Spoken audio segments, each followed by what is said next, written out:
Welcome to the Vendée Globe Race Village. Underneath all this kit, I am Pip Hare, skipper of Medallia. And I know that many of you this year can't get to the race village to see this incredible display of 33 boats that are going to be racing in this year's Vendée Globe. So I thought we'd take this opportunity to show you around the village, some of the highlights, some of the designs, a bit of the backstory. And because I'm the world's worst pundit, I have with me Encyclopedia Larsen, who is going to give us a bit more knowledge about each boat as we go around.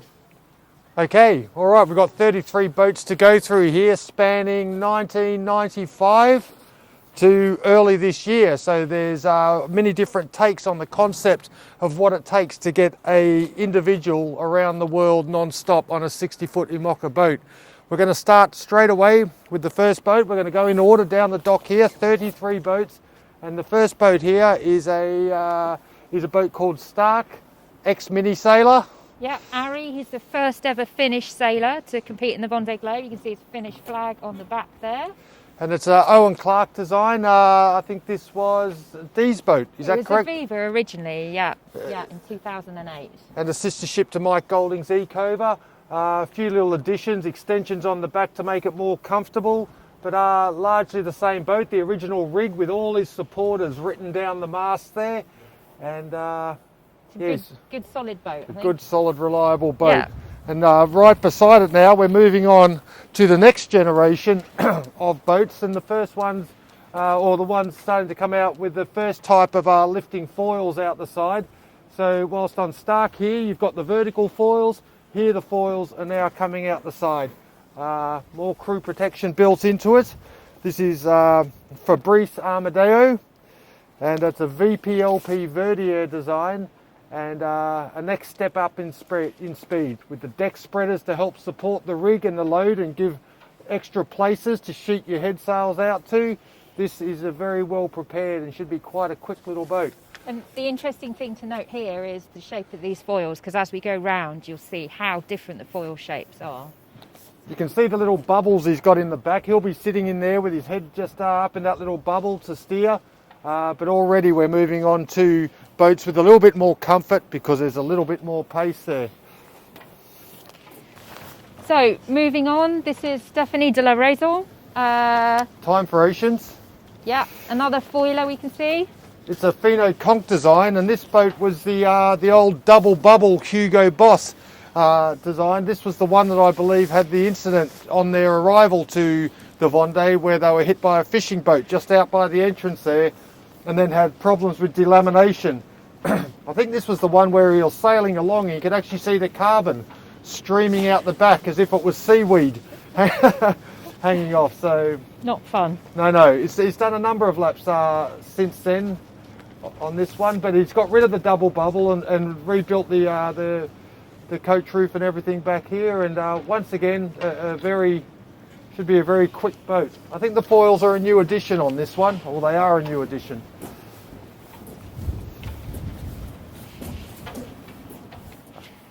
Okay, so we're moving on now to Alexia. So one of the 6 women competing, and Alexia is in a boat that's a similar age to mine. In fact, there seems to be some disagreement about this, but I think this boat is older than mine. And it's been 5 times around the world, and mine's only been 4, I think. I think this has done more laps than anyone. I think let's see, is she not heading off on her this set? Yes, the veteran boat 6 sets out on its 7th lap. That's incredible. Yeah. So pretty similar to me. She's got minimal shelter in the cockpit there, but her cockpit's a bit bigger than mine. The big difference is that Alexia has asymmetric dagger boards and I have a single one in front of my mast. But I think we're going to be racing fairly closely on this one. All right, here's a boat many of you will remember as being Ellen MacArthur's Kingfisher. So another Owen Clark design. This went around originally with Ellen in 2000. Was a very and still considered for its generation, of that generation, probably the quickest boat of that year. So it's still one not to be sneezed at. Yeah. And another one that will be of the same vintage as Pip's boat. So one she'll be looking out for on the water. And this year it's been sailed by Didac Costa. He's a Spanish fireman and he's worked really, really hard to get to the line this year. He finished in this boat in 2016.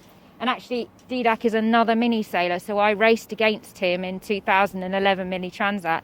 And in total, out of all the skippers in the Vendée, 18 of us started in minis, which is pretty impressive, I think.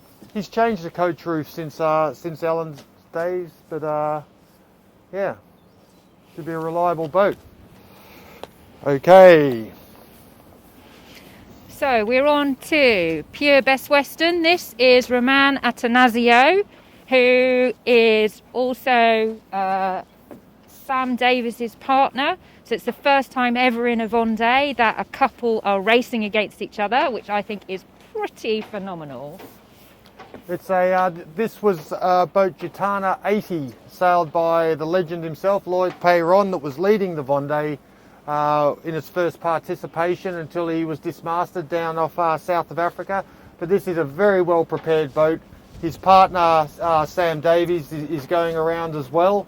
So Grandpa and Grandma will be looking after Junior, and it's going to be a good race between those two. Sam's got the pace, but I don't know how competitive they are amongst each other. So we've moved on to Sebastian Destremo on his second Vendée. Interesting thing I think about this boat is how massive the cockpit is.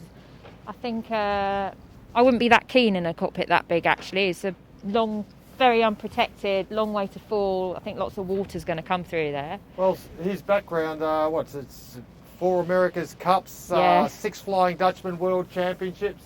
So maybe that harks to his America's Cup days, that he's going to have more imaginary friends than most than most of us sharing the journey with him.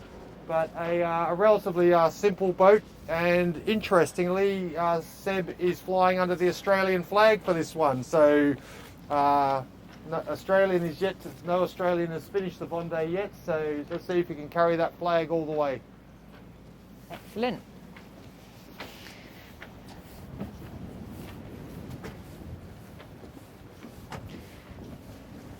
Okay, now it gets interesting. All right, might as well stand here so we can get our heads around this beast. This is Arnaud Paprika. This is a 1K design boat of the latest generation. You can see those massive curved foils there, which the only other boat to have foils same as that is Hugo Boss. One of the ideas of those foils is that they can largely raise them out of the water. Because of the even curvature in the shape, they can retract them as you see there. So in light winds, they can get them out of the water.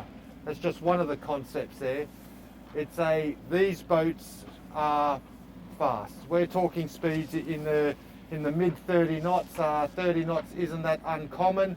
The crashes and the deaccelerations are crazy, and the protection that they need for the helmsman down there. I think we're in a transition this year where these boats, how people survive on these around the world and through the Southern Ocean is going to be interesting. And is this the one with the backwards facing seat? I think there's a couple of backwards facing seats in here. Some of these fast boats we're going to see up here are up to their 7th generation of seat, just to protect the helmsman. And it's not just sitting in there and protecting yourself. I mean, they're wearing body armour, they're using stuff that you'd normally see on the rugby field. It's also just boiling a cup of water that becomes difficult when you're going at that pace. So it's going to be a wild ride. And this one is being sailed by Sebastian Simon, who is a previous winner of the Figure class.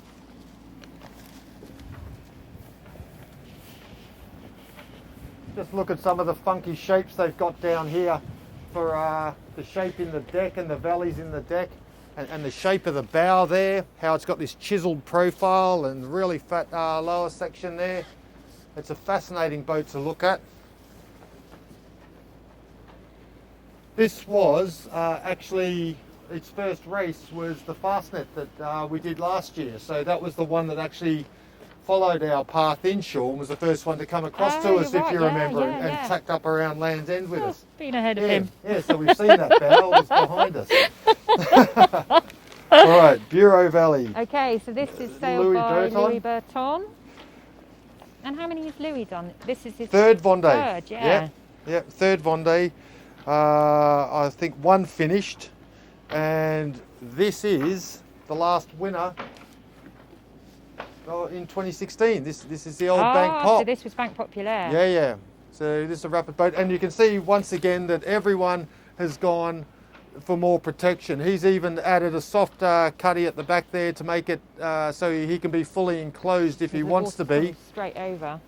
And I guess some of the boats that we find are funny when you go in there is that you can't stand upright, but then their argument to that is, well, when the boat's heeling, you're never standing upright. You're never standing upright. And they've stuck with the smaller foils, so these are the Dali foils, yeah? No, well, I called them that, but the Dali are the new massive ones. So these are just, I think, Gen 1 foils. And you can see he's got the kick-up rudders at the back there.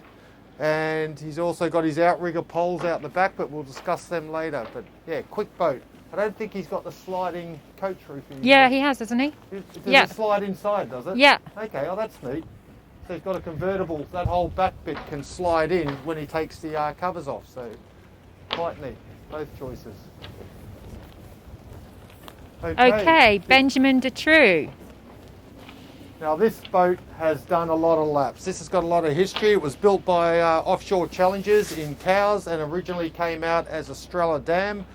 Wow, that's a nice cockpit. I like that. This is a nice boat, and it's always been a fast boat, this one.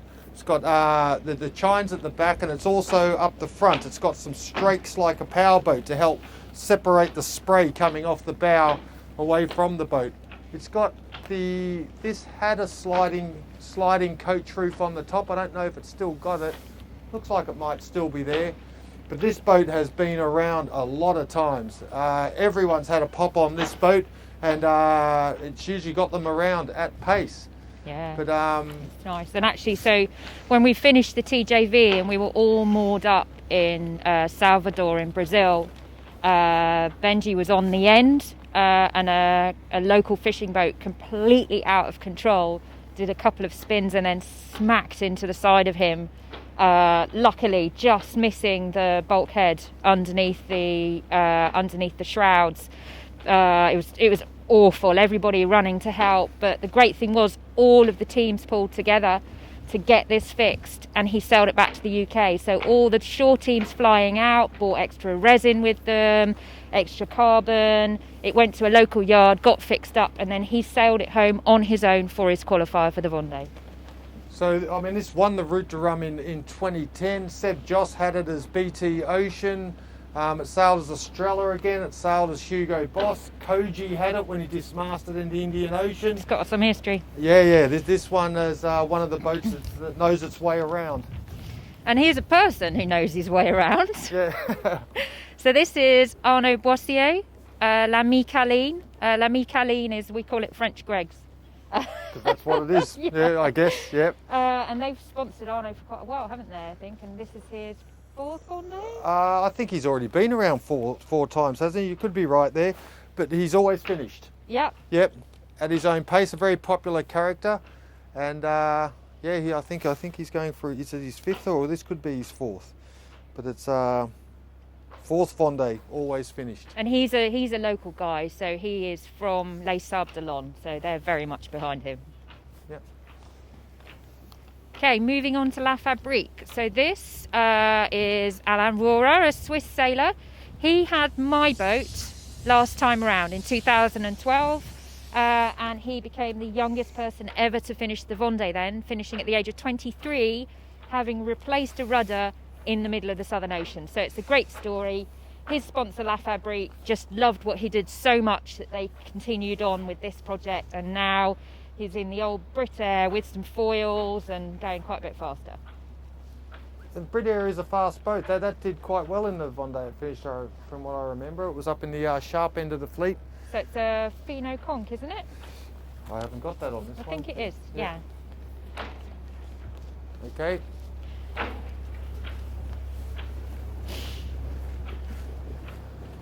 Okay, so on to Banque Populaire. This is the fastest non-foiling boat in the fleet. So it's sailed by another one of the ladies, Clarisse Kremer. So Clarisse, a mini sailor, she came second in the mini in 2017. And then went on to become the skipper of Banque Populaire at the beginning of 2019, trained by Armel Leclerc, who won, of course, in 2016. So Clarisse has gone, incredibly well prepared boat. It was the old SMA, which took the winning place for the Route de Rhum after Alex Thompson crashed. And it also was Gabar's boat, Massif, in 2012, and that I think was the first sub 80 day lap of the planet, which was 78 days or so, which is an incredibly impressive thing. This boat is always nipping at the heels of the foilers. If you sneeze on a foiler, this boat will be right at you. It's a good all-round boat. It's immaculately prepared under the guidance of the Banque Pop team and Armel Leclerc, and it's I think this is still going to. This is one to watch. Punch above sure. its weight. Yeah. Beautiful boat. Once again, sliding coach roof in the forward position now. That slides back and the canopy comes back. So interesting thing looking at it from here is how far out her dagger boards are. Yep. When you look at the other ones.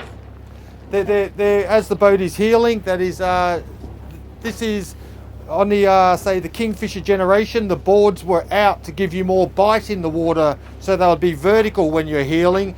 Now when the boat heals, this starts to generate a little bit of lift. And this was the first step towards lifting the boat, and then we went to the next generation to give lift, and then you go to the ones which are outright foilers, which we're going to get up to in here. So I guess this is the difference here, a little bit of lift here, and this is the next generation of foilers where they really committed to them. What you can't see with these foils is they're all in the retracted position on the docks now. They pull a string there, and these foils come right out to the side here. So they're actually stowed away at the moment. They only sail with them like that in light conditions.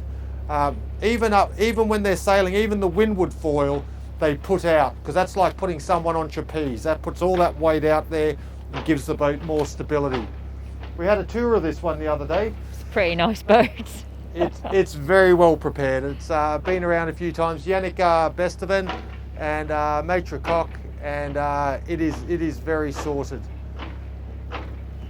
Yannick Besteven is also a very successful ex-mini sailor, won the Mini Transat in 2001, and he is the father of the company that provides all these little propellers. They're not outboards on the back, they're hydro generators. You can see the two black propellers and shafts hanging off the back of Banque Pop over there.